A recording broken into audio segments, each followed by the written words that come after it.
Ya estamos empezando, muy puntuales a las 7, 7 punto. Estamos hablando de dieta antiinflamatoria. Vamos a ver si se conecta aunque sea una persona. Les estuve publicando cosas sobre inflamación. La verdad es que es un tema muy amplio, demasiado amplio. Me costó mucho trabajo hacerles esas 7 presentaciones. Y la verdad es que estuvo bien complicado porque es tan abundante. Aparte hay tantos tipos de inflamación que dije, a ver, vamos a enfocarnos a las autoinmunes. Y les puse ahí, hola Tulio, saludémoslo. Les puse ahí como los highlights de qué es lo más importante sobre la inflamación en enfermedades autoinmunes. Entonces, vamos a ver si se conecta un poquito más de audiencia. Pero les puedo decir que Mariana, que es mi amiga, trabajamos juntas y ella es una experta en este tema. O sea, tiene un diplomado en inmunología y está cañona, o sea, está muy cañona. Gracias. Por eso dije, con ella tengo que hablar de esto. Aparte de que no mucha gente conoce todo lo que se tiene que hacer, aparte de tomar los medicamentos cuando hay alguna enfermedad autoinmune. Entonces siempre dicen, ay, pues ya medicamentos, estudios, citas con el médico, pero también hay que cambiar todos los estilos de vida. Bueno, no todos los estilos, el estilo de vida. Pueden llevar una vida así, entre comillas, normal, porque pues, o sea, pueden salir, pueden bailar, pueden hacer cosas, reunirse, pero hay cosas en específico que no están como tan recomendadas. Y es justo en lo que queremos aunar. O sea, que sí, que no, va a estar divertido. Entonces, pues ya me conocen de mi perfil, soy Abril, les presento a la licenciada futura maestra, Futura. está en proceso y ella tiene un montón de estudios, o sea, no manchen, es bien nerd. No tanto. Todo el tiempo está estudiando, todo el tiempo está leyendo, actualizándose, pero eso me ha obligado a mí también a leer de varios temas. Entonces, si tienen dudas, ella es la persona que se los puede contestar. Muy bien. Pues bueno, ¿ya empezamos? ¿O sí, ya. Bueno, ya. Pues bueno, antes que nada, pues muchas gracias aquí a la doctora, amiga, colega por la invitación a este live. Espero que aprendan mucho, que sea de mucha utilidad. Hoy vamos a hablar sobre el rol que tiene la dieta antiinflamatoria en el progreso y la patogenia de las enfermedades autoinmunes principalmente. También hay que recordar que hay otro tipo de enfermedades como la diabetes, la obesidad, enfermedad renal crónica, cáncer, donde también existe un cierto grado de inflamación. Entonces, aquí pues también pueden aplicar ciertos conceptos. Entonces, pues antes que nada me voy a presentar. Yo estudié nutrición, me gradué en el 2018. Después hice un curso de especialización en nutrición clínica y dietética hospitalaria en la Universidad de Cardenal Herrera. Ahorita soy alumna de la maestría en nutrición clínica del Instituto Nacional de Salud Pública y pues hice un diplomado en inmunología y nutrición. De aquí nació como mi amor hacia la inmunonutrición y pues bueno, básicamente pues esos son mis estudios. No soy tan nerd como dice la doctora. No, sí es, o sea, en serio sí es. Todo el tipo está leyendo de temas que, o sea, no sé, con algunas otras experiencias con nutriólogas siempre leen de nutrición y de aportes y de qué dieta sí, qué dieta no y qué pacientes, ¿no? Pero no, o sea, ella lee temas realmente muy médicos. O sea, cuando la vi sus apuntes de inmunología dije, esto yo lo estudié hace años, sí. No me acuerdo de qué habla, ¿no? Entonces sí me hizo recordar como temas que todos en la carrera de medicina vimos.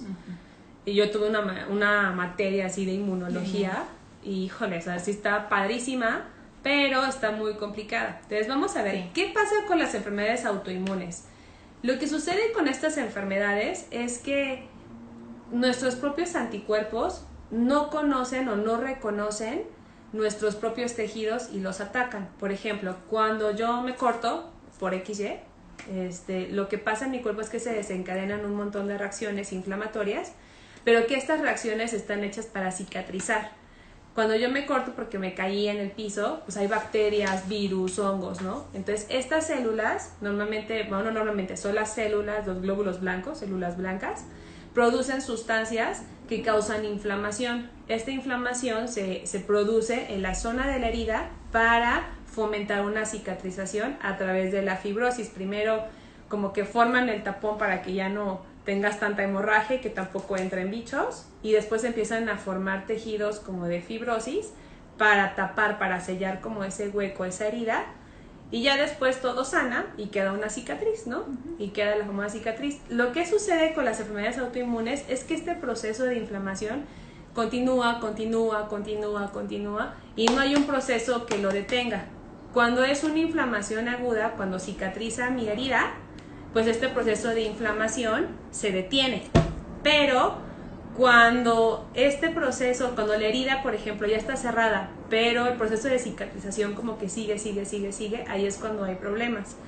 Las personas con lupus, con síndrome antifosfolípidos, artritis reumatoide, cualquier enfermedad autoinmune que se les ocurra, lo que sucede es esto. Imagínense que de repente los anticuerpos dicen: yo no reconozco estas articulaciones, estos cartílagos, estos tendones no me corresponden, no son míos, entonces hay que atacarlos. Entonces las células blancas y el sistema linfático empiezan a producir un montón de interleucinas, factor de necrosis tumoral y otras sustancias que atacan nuestro propio sistema y causan más inflamación, y esta inflamación trae más inflamación y así. Entonces pueden empezar con síntomas leves, o sea, como puede ser como: ay, me duelen las articulaciones, o como puede ser: tengo fiebres, no me puedo levantar, me duele todo el cuerpo, nadie encuentra lo que tengo, ¿no?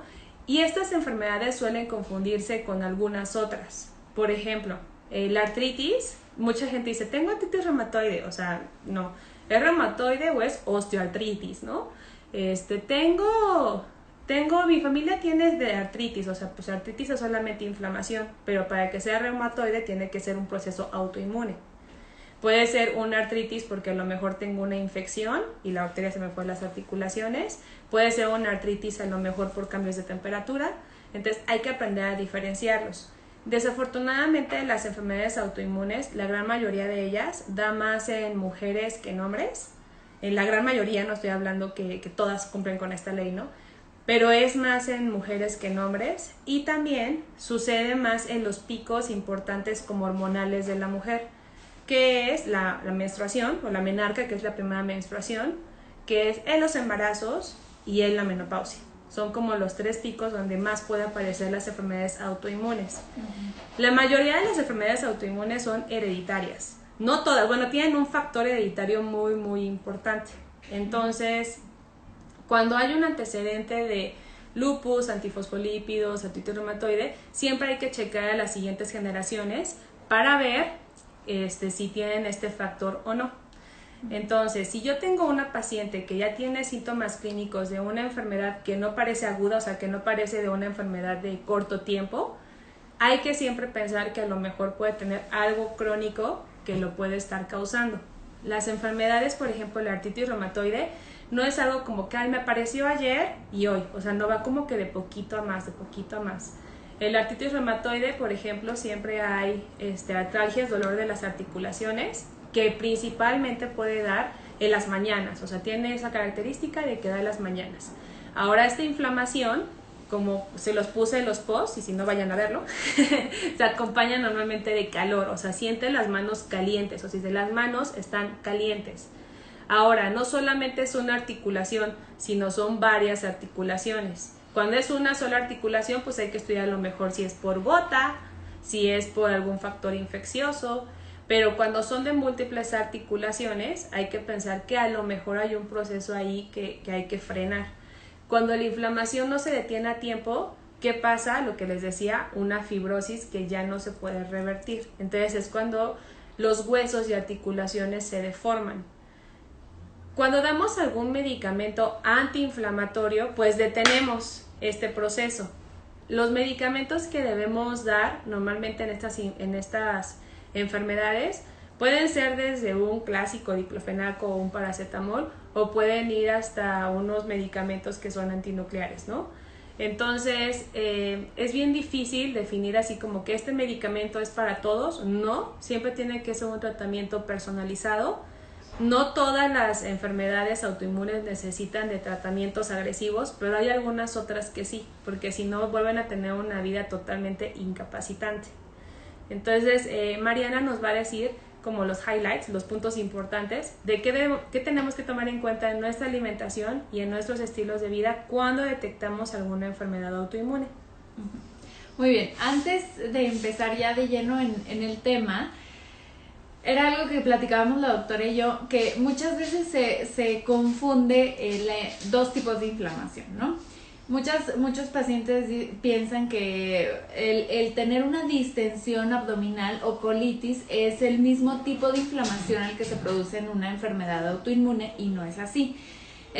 Básicamente hoy vamos a tocar el tema hablando desde la inflamación desde el punto de activación del sistema inmune. Todo lo que ya les comentó ahorita la doctora, esta inflamación se va a producir cuando hay elevación de citocinas proinflamatorias, que digo, aquí ya son cosas un poco más específicas, pero por ejemplo en test de laboratorios podemos medir cómo está la proteína C reactiva, la interleucina 6, interleucina 8, factor de necrosis tumoral, que esos son marcadores de inflamación que muchas veces puede ser totalmente asintomático. O sea, a diferencia de una inflamación, por ejemplo, porque me comí unos frijoles y ando distendida, en eso no vamos a... Eso es otro rollo. Exactamente, eso es algo totalmente ajeno a lo que vamos a platicar hoy. Entonces, ahorita me gustaría empezar, pues, explicando, la verdad, aquí el gold standard, o sea, como el estándar de oro de una dieta antiinflamatoria se basa en una dieta mediterránea. Ahora, ¿en qué consiste una dieta mediterránea? Pues la dieta mediterránea es básicamente la que se lleva a cabo en Europa principalmente. ¿En qué consiste? Hay varias cosas, puntos clave. Omega 3, que es un ácido graso esencial, que tiene propiedades antiinflamatorias muy, muy, muy potentes. El omega 3 actúa a nivel literal de la transcripción de genes para que inhiba toda esta producción de citocinas proinflamatorias que ya les comenté, que es la proteína C reactiva, interleucinas, factor de necrosis tumoral, etc. Entonces... Pero el omega 3, o sea, debe ser... O sea, ¿también suplementado cuenta o principalmente debe ser de tu dieta? Sí, siempre la premisa básica para suplementar es que no se esté cumpliendo con los requerimientos totales en la dieta. O sea, que, no sé, por ejemplo, para lograr un efecto antiinflamatorio se recomiendan 3 gramos de omega 3 al día, por decir, ¿no? Entonces, si yo no lo estoy consumiendo por medio de la dieta, pues ahí sí se suplementa, ¿no? Entonces, aquí sí es bien importante, y que sea omega 3 de origen animal. No es lo mismo un omega 3 de origen vegetal a un omega 3 de origen animal. No tiene la misma activación. O sea, sí tiene también estos efectos antiinflamatorios, pero no en el mismo grado de potencia, por así decirlo. Ahora, una dieta mediterránea también es muy alta en frutas, en verduras y en leguminosas. No tiene, básicamente el consumo de carnes es nulo, una vez por semana. Carnes rojas, de 2 a 3 veces por semana se recomienda el consumo de pescados, y únicamente 2 veces por semana se recomienda el consumo de carnes blancas, o sea, pollo y pescado. ¿Ya viste, Sandra? Justamente nos están preguntando, ¿y si no me gusta el pescado? Exacto. En esos casos, por ejemplo, sí, se suplementa. Y ya, no hay ningún problema. Se suplementa con las capsulitas de omega 3 y ya. ¿Cuál es la mejor marca de omega 3? Pues, mira, realmente yo siempre recomiendo la marca de Costco, literal, la Kirkland. Se ha visto que es buena marca, pero más que la marca, Sandra, es el origen, o sea, que contenga EPA y DHA, que no traiga omega 6 y omega 9, EPA y DHA principalmente. Entonces, y otra cosa bien importante también es que no sean, ya lo habíamos platicado aquí con la doctora, que no sean frascos tan grandes, porque luego venden unos frascotes como de 600 cápsulas y luego esto se tiende a hacer, ¿qué palabra te dije? Se oxida, por así decirlo. Al entrarle luz al frasco se oxida y ya no tiene el mismo efecto el omega 3. Entonces esos son como puntos básicos a fijarnos antes de comprar un suplemento de omega 3. Que bueno, digo, ya este es otro tema súper específico. Independiente. Ajá, pero básicamente es eso. Entonces, otro nutriente súper importante en la dieta mediterránea y que justamente si entran a googlear la pirámide de la dieta mediterránea viene en el centro, es el aceite de oliva extra virgen. No sé si han puesto atención, en las culturas europeas y occidentales, pues se utilizan mucho todas estas ensaladas con aceite de olivo. Aquí muchas veces lo utilizamos para cocinar y pues no, realmente tiene que ser en crudo para que tenga este efecto antiinflamatorio. De hecho, el aceite de oliva tiene un compuesto que se llama oleocantal, que se ha visto que tiene efectos similares al ibuprofeno. Entonces, para que vean el grado de antiinflamación, el grado de antiinflamatorio que tiene el aceite de oliva. Pero el aceite de oliva en crudo, ¿no? Crudo, exacto. Sí, porque caliente pues ya pierde sus propiedades, exacto. Aquí también, si por ejemplo no se logra... o sea, no hay un consumo adecuado de aceite de oliva, o que las personas dicen, no, es que a mí no me gusta la ensalada con aceite de oliva o así, de plano 2 cucharadas en ayuno y para lograr este efecto. Y se laxa también. también. Justo, Lidu, que decíamos para cocinar, o sea, ya pierde sus propiedades, es en crudo, o sea, como para la ensalada, como para los aderezos. Sí, mira, si hay aceites de oliva para cocinar, aquí hay que fijarnos en el grado de acidez y de refinamiento del aceite de oliva, pero para cuestiones antiinflamatorias tiene que ser en crudo y tiene que ser aceite de oliva extra virgen. ¿Qué más?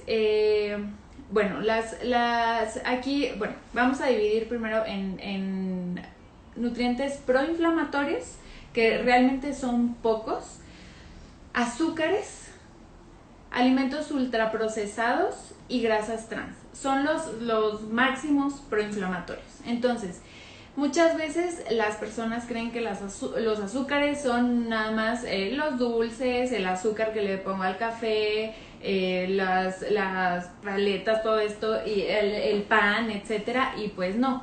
Por ejemplo, también un pan, aunque no sepa dulce, por ejemplo, pero sí es refinado, quiere decir que el contenido de azúcares es alto. Entonces aquí hay que poner atención en esto. Todos los carbohidratos refinados se consideran azúcares, entonces son proinflamatorios. Los alimentos ultraprocesados. ¿Qué son los alimentos ultraprocesados? Por ejemplo, yo siempre les digo a mis pacientes que hagan el ejercicio de pensar, por ejemplo, una barra de pan Bimbo se considera un alimento ultraprocesado.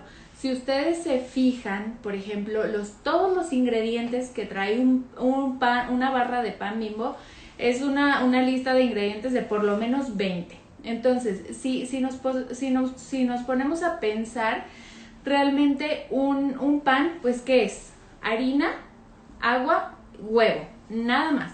No tienen por qué adicionársele colorantes y conservadores y todas estas cosas que vienen en un pan Bimbo, por ejemplo. Entonces esto ya lo hace un alimento ultraprocesado. Todo esto es proinflamatorio. Y las grasas trans, ¿dónde las encontramos? Pues en fast food, básicamente. Las hamburguesas, las papas fritas, todo esto son grasas trans. Lo más rico. Sí, a ver, Henry Darker nos está preguntando si hay algún estudio de laboratorio que me pueda decir si hay inflamación en tu cuerpo. Sí. Sí, el que más se conoce es la proteína C reactiva, la PCR. Sin embargo, es un marcador bien inespecífico. O sea, porque las personas que también tienen colesterol y triglicéridos altos o glucosas muy elevadas, este marcador se eleva. Ojo, porque si hay inflamación, estas enfermedades crónicas, aunque no son autoinmunes, sí causan inflamación. Para ya saber de algún tipo de inflamación relacionada a alguna enfermedad autoinmune, pues hay marcadores específicos, ¿no? Los anticuerpos antinucleares, dependiendo de qué enfermedad quieras, ¿no? Interleucinas, son muy caros, pero siempre se piden cuando sí se sospeche de alguna enfermedad en específico. Y de los alimentos ultraprocesados, Lidu, pues justo lo acaba de explicar Mariana, todos los que ya tienen muchos componentes, ya no, esos ya no. Sí. Jamones, por ejemplo, todos los embutidos. Embutidos son ultraprocesados, por ejemplo, si se fijan, una bolsa de Doritos es pues de maíz, ¿no? Los Doritos son de maíz. Entonces, si nos vamos hacia atrás, como en la cadena de procesamiento de unos Doritos, pues antes de llegar a ser Doritos, pues son un elote, ¿no? Entonces, luego ese elote se desgrana, se hace harina, y luego esa harina se le ponen sus aditivos y sus conservadores y el saborizantes y todo esto para ya llegar a ser este paquete de Doritos, por ejemplo. Todo eso son alimentos ultraprocesados y que elevan todas estas citocinas proinflamatorias. Digo, en una persona sana, pues realmente su sistema inmune no lo va a captar tanto así como es un antígeno, un cuerpo extraño, no. Pero hablando en el contexto de personas con alguna enfermedad autoinmune, pues sí puede ser un desencadenante, ¿no? de la activación de la enfermedad. Bueno, estos son los alimentos que no proinflamatorios, exacto. Ahora, los antiinflamatorios, pues básicamente es lo que ya les comenté de la dieta mediterránea. Y bueno, algunos que me faltaron son todos los polifenoles. Los polifenoles son compuestos también con mucha potencia antiinflamatoria. ¿Y en dónde están los polifenoles? Básicamente frutas, verduras, el vino tinto también es muy rico en polifenoles. Y lo que son cereales integrales. ¿Por qué integrales? Porque la fibra disminuye el índice glucémico. Entonces, al disminuir el índice glucémico, se disminuye, por así decirlo, la cantidad de azúcares disponibles. Entonces ya no hay esta activación, ¿no? que se hace por medio de los azúcares. Entonces por eso es tan importante también el papel de la fibra. Y aquí es como un ganar-ganar, por ejemplo, con las frutas, con las verduras. Aparte de que tienen polifenoles, aparte tienen mucha fibra que ayudan a disminuir pues estos azúcares simples, ¿no? Y pues bueno, básicamente estos, ya para hacer como un plan personalizado, como lo comentaba ahorita la doctora, ya hay, estos son las premisas básicas de una dieta antiinflamatoria. Pero por ejemplo, si estamos hablando de artritis, por ejemplo, se suplementa vitamina E. Si estamos hablando de lupus, pues también hay que ver con la función renal. Hay que fijarnos en otras cosas ya muy específicas, obviamente siempre tomando como base lo que es la dieta antiinflamatoria, pero varía muchísimo de enfermedad autoinmune a enfermedad autoinmune porque son realmente muy, muy, muy, muy diversas. Sí, claro, por ejemplo, en enfermedades autoinmunes que fomentan los coágulos o la coagulación, pues se tienen que retirar un poco los alimentos altos en vitamina K, que son los verdes, ¿no? Ajá. Entonces, o sea, si yo le doy esta misma recomendación a una persona que tiene lupus, a una persona que tiene a lo mejor síndrome antifosfolípidos pero activado, pues va a ser contraindicado, ¿no? Va a ser contraproducente. Exacto. Entonces siempre debe ser como muy personalizado, o sea, no se lo vayan a tomar literal de a partir de mañana, ¿no? O sea, sí aumenten los alimentos que les dijo Mariana, eviten lo que no, pero siempre hay que consultar a Mariana, o con su nutriólogo o con algún especialista en este tema para que les haga una dieta bien personalizada y de acuerdo también a sus gustos, porque si les pone cosas que no pueden comprar por economía, si les pone cosas que no les gustan, pues no se van a pegar. Entonces el chiste es de que sea lo más agradable para ustedes al momento de comerlo y que también se adapte a las otras enfermedades que a lo mejor puedan tener. O sea, por ejemplo, no porque tengan artritis no pueden tener lupus, o digo, artritis no pueden tener diabetes. O sea, pueden tener diabetes, obesidad, hipertensión y artritis, ¿no? Entonces, estas dietas deben ir personalizadas de acuerdo a todo el paquete completo, ¿no? Exacto. Estas dietas mediterráneas, por lo que yo sé, también mucha gente las utiliza para bajar de peso. Ahora, ¿es por qué? Pues porque simplemente se mejoran los estilos de vida, se mejora la alimentación. Entonces, aunque nosotros, Mariana la mande para disminuir la inflamación, por consecuencia también las pacientes pueden bajar de peso y mejorar masa muscular, disminuir tejido graso. Sí, de hecho es como algo que siempre se enfatiza en la dieta mediterránea. No es una dieta para bajar de peso, es un estilo de vida, pero como consecuencia trae pérdida de peso. Aparte, este ya es otro tema también muy amplio que yo creo a la doctora le encanta y que luego estaría padre hacer un live también de esto, la obesidad.